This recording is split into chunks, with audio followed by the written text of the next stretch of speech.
మేక తలకాయ మాంసం కర్రీ తయారీ విధానం ఇప్పుడు మనం తెలుసుకుందామండి.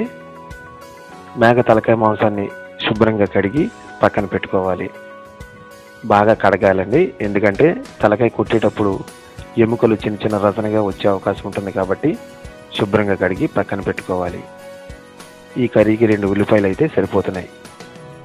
టమాటా ముక్కలు 1 కప్పు అయితే సరిపోతాయి. అల్లం వెల్లుల్లి పేస్టు ఒక 2 టీ స్పూన్లు అయితే సరిపోతుందండి. అలాగే పచ్చిమిర్చి ఒక 4 లేదంటే 5 ఈ కర్రీకి సరిపోతాయి. గరం మసాలా 1 టేబుల్ స్పూన్ అయితే సరిపోతుంది.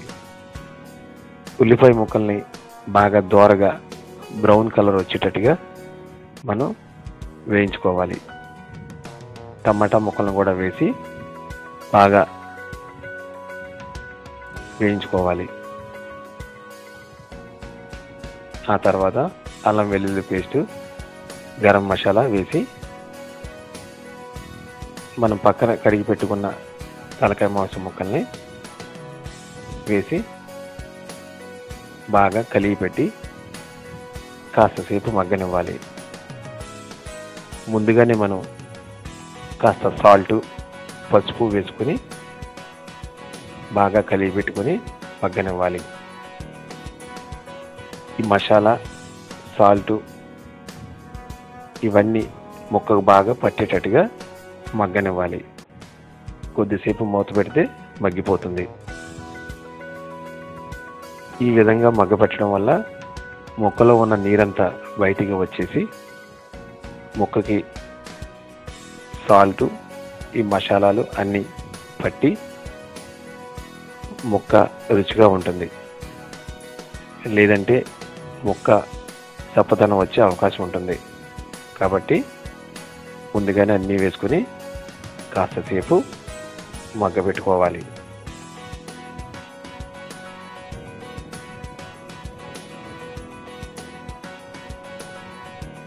చాలా సింపుల్ అయిన ఈ కర్రీని మనం జాగ్రత్తగా చేస్తే చాలా రుచిగా ఉంటుందండి. కారం సరిపడినంత వేసుకుంటే చాలు. ఘాటు తక్కువగా ఉన్న కారం అయితే ఒక 4-5 స్పూన్లు వేసుకోవచ్చు. కొన్ని కారాలు బాగా ఘాటుగా ఉంటాయి, అటువంటివి ఒక 2 టీ స్పూన్లు అయితే సరిపోతుంది. కారం బాగా ముక్కకు పట్టేటట్టుగా బాగా కలిగి పెట్టి కొద్దిసేపు మళ్ళీ బాగా మగ్గనివ్వాలి. ఇలా మగ్గనేయటం వల్ల ఉపయోగం ఏంటంటే ముక్కకి ఉప్పు, మసాలాలు, కారం బాగా పట్టి బాగా రుచిగా ఉంటుంది.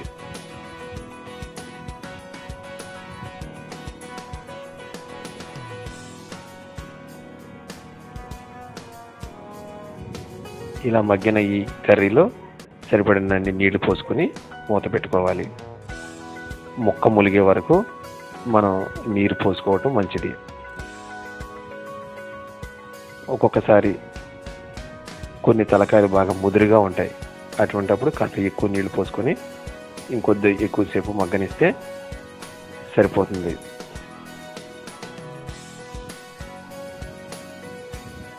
తలకాయ మాంసంలో కొందరు చింతపండు పులుసు కూడా పోసి వండటం మనకు తెలిసిన విషయమే. చింతపండు పులుపు పోసుకున్నా పర్వాలేదు. కొందరు చింతపండు పులుపు ఇష్టపడరు కాబట్టి పోసుకోకుండా కూడా వండుకోవచ్చు.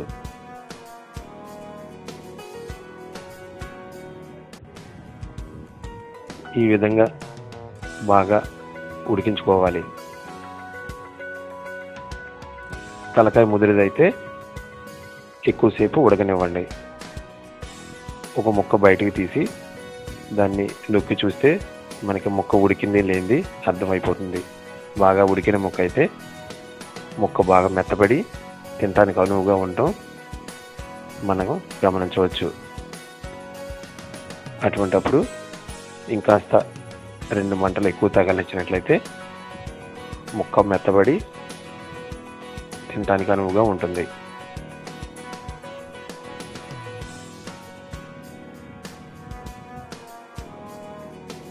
మనం ఇది తలకాయ పులుసు కర్రీ కాబట్టి కాస్త పులుసుగా ఉండగానే ఈ విధంగా ఉన్నప్పుడే దించి పక్కన పెట్టుకోవాలి. వేడివేడిగా ఉన్నప్పుడే తలకాయ మాంసాన్ని భుజిస్తే చాలా రుచిగా ఉంటుంది. బాగా చల్లారిపోయినప్పటికన్నా వేడిగా తింటేనే దీని రుచి బాగా తెలుస్తుంది.